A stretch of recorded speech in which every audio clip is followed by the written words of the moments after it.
ఇది ప్రజా తీర్పు కానే కాదు, ఈవీఎంల తీర్పు. కేంద్ర రాష్ట్ర ఎన్నికల అధికారులు, పోలీసులు పచ్చనేతల కనుసన్నల్లో పనిచేయడం వల్లే కూటమిలోని అభ్యర్థులు భారీ విజయాలతో గెలవగలిగారని ప్రజలు ఆరోపిస్తున్నారు.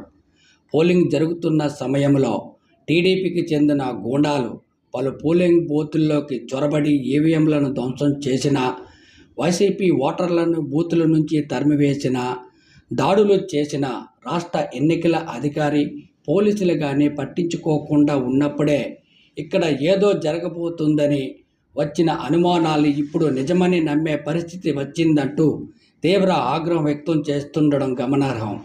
ప్రతి చిన్న పనికి హడావుడి చేసే చంద్రబాబు పోలింగ్ అనంతరం సైలెంట్గా ఉండడం, టీడీపీ నేతలు కూడా పెద్దగా ఫలితాలపై నోరిప్పకపోవడం, పోలింగ్ ఇలా జరిగిందో లేదో లోకేష్ మూడో కంటికి తెలియకుండా హుటాహుటిన అమెరికా వెళ్ళిన సంగతి ఎవరికీ తెలియదు.